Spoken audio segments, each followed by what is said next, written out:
was a lot rougher. Can you take a little Yeah. somebody in traffic or something? Yeah. Because the kings then didn't have a deadline. Their deadline was a deadline. Or they got ruled like these did. Somebody ruled over, conquered them. And they still were kings, but a lot of them ended up dying. Because listen, why do I need that king around anymore? And get him out of here. Get rid of him. They usually ousted them out, killed them. You find that going on in the Middle East even today. In other countries, you find that going on, especially in the Middle East, because they still got these same ways. They still go by the same rule almost. The agenda. I don't know if you have heard or been listening, like in the news, this Saudi Arabia guy, they got rid of him. Like a lot previously. Yeah. Since he's been in office. Yeah. Mysterious death. Ain't nothing new.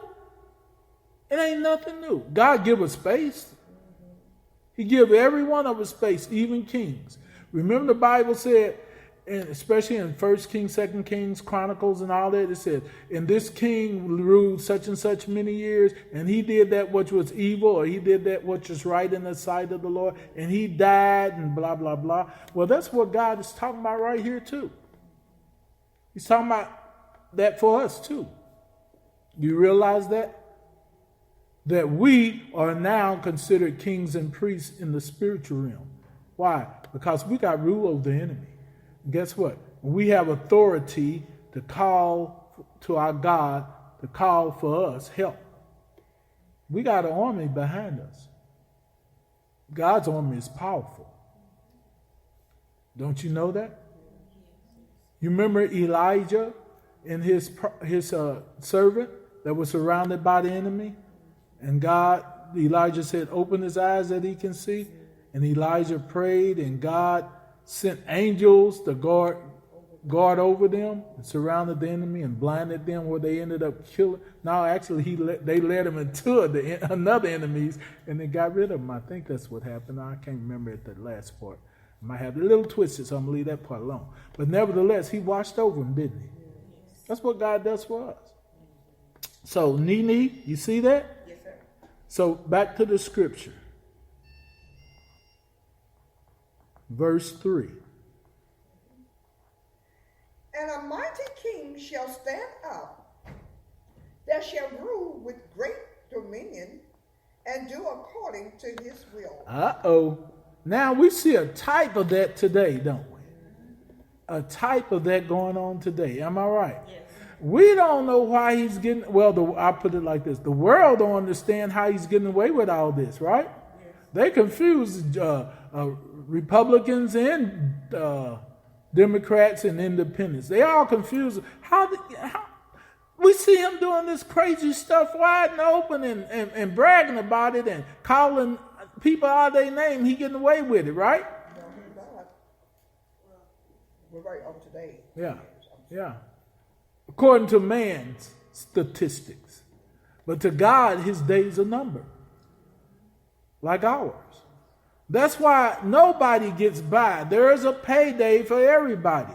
But in this accord, it says a mighty king. I want you to underline that. And a mighty king shall stand up.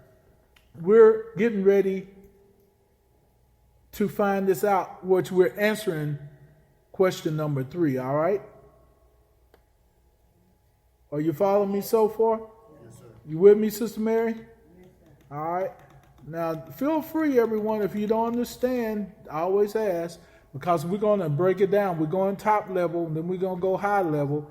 We're going to try to get into it a little deeper, but as we go on, it'll take us time to get there, all right?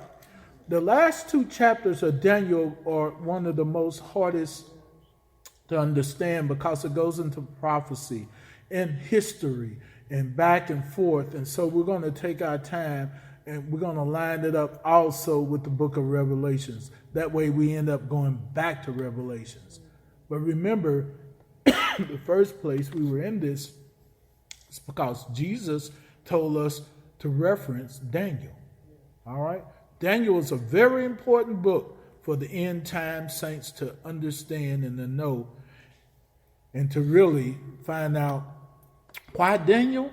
Well, he was a man that was in the midst of turmoil, but at the same time, he was a man that knew how to set his face to seek the Lord.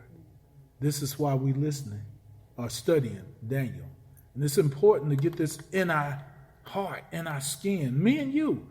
This is everyday thing for Daniel. He had to go to work every day, right? And we know that because he's still in his position, right? So I want you to see Daniel as though it's you. Look at Daniel as though it was you.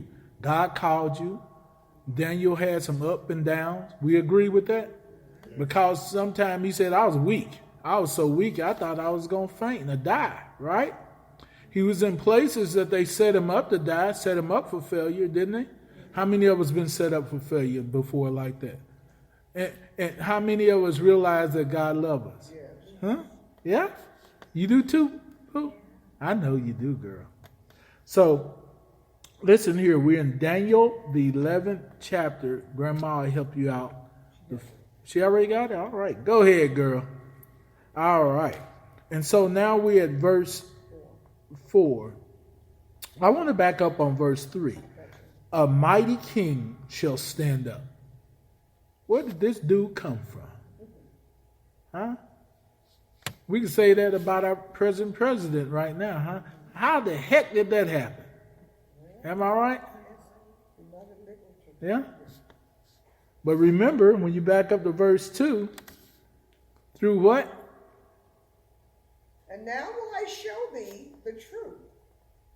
Behold, there shall stand up yet 3 kings in Persia, and the 4th shall be far richer than they all. And by his strength, through his riches, he shall stir up all against the realm of Grecia. That's Greece, pretty much. How many of you know Greece is in the news today? And it's part of prophecy. Y'all don't know that, do you? It is.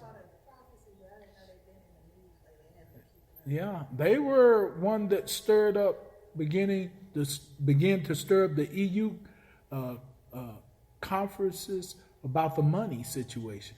Remember, they were the one first had the money issues. And so what did they end up doing? They created new money. Y'all remember us talking about that way back?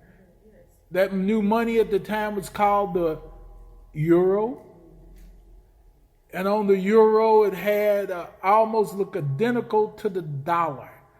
And they were really stressing in the UN, and they still talking about it, that in cryptocurrency, if you ever heard of that, those two things, they were still talking about making them the one world monetary system money, if I could say that. In other words, all your money was going to be worth a plump nickel. You know what happened at this time? I'm going to back up a little bit for some of you that don't remember. They had this one, I think it was on was the World News or something like that. They had this one story about it, that the woman came up with a barrel full of her money to the exchange place where they exchange money into currencies for a currency, worth something. She came and wanted to exchange all her, at that time, whatever Greece money was. And she had a whole lot of it. She came and went up to the window, and she wanted to exchange it for the value of the new euro. The guy told her, the person told her, we can't take it because that money is not worth anything anymore. So what did they do? They gave her a ration of money that was so little of hers. So what she do? She left the wheelbarrow out in the middle of the street. It wasn't worth anything. The Bible talks about this, that the rich man gonna throw his money out into the street. Don't you realize a lot of the things that we value, that we think we need, what we really need is God. Huh? Listen, every time the feds raise up the interest rate, what happens to the stock market? Huh? And then what that have? A domino effect on every industry, including you and me, on our jobs. Because, see, the government, the companies follow what the government do. And when the government start cutting back, companies start cutting back. Huh? Hiring freezes. They stop giving out those little deals for those that are getting Social Security. It's a domino effect. Who we got to trust in? The reality of it, we send these things, but we're not connecting it. The dots. We need God. And these are only little steps compared to what's going to happen.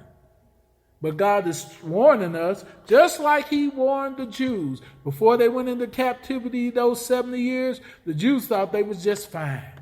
They thought they had it made.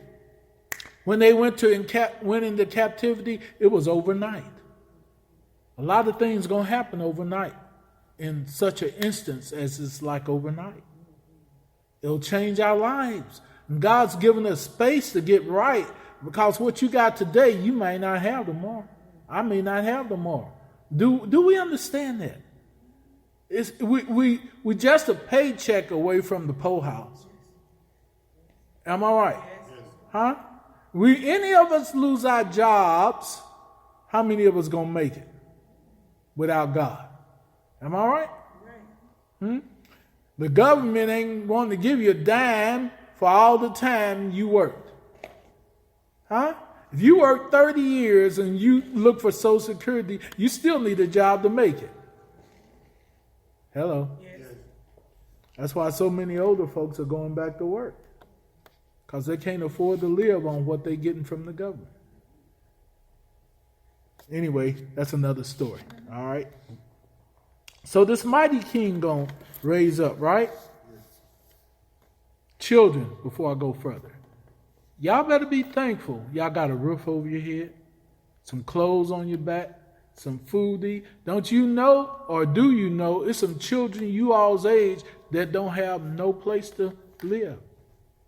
Y'all know any of them? They go to school with them. But do they know? I want to hear from them. Do y'all know them? Have y'all met any of them? How many of you met them? You met one, Layla? Joe, you met any? Huh? Jordan? No, sir. All right. See how blessed you are? Yes, sir. Huh? Yes, sir. You got good clothes? Can you pay for your water bill at home? No, sir. No, sir. Can you pay for your bedroom at home? No, sir. Be thankful for what you got. Appreciate what your parents are doing for you. Will you do that for me? Yes, sir.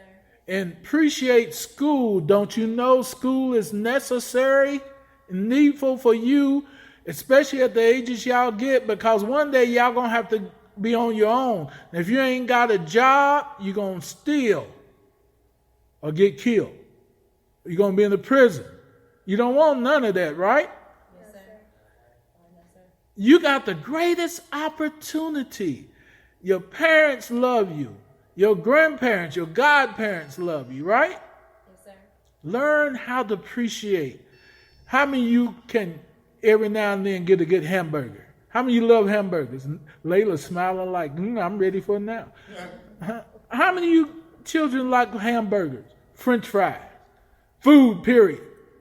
It's some kids this day in Kansas City digging out the garbage. Hello? It is. Be appreciative. Us that's got jobs, appreciate your job you got. We don't have to have it. As many people wish they had what you was making.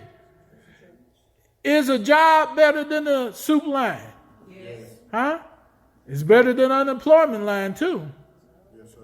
Am I right? Yes. These days it is. Huh? If you making anything and you still can keep a roof over your head, you blessed. Right here in Kansas City, it's people, you see them all the time on the corners. Huh? Yes. Some of them may be panhandling and doing it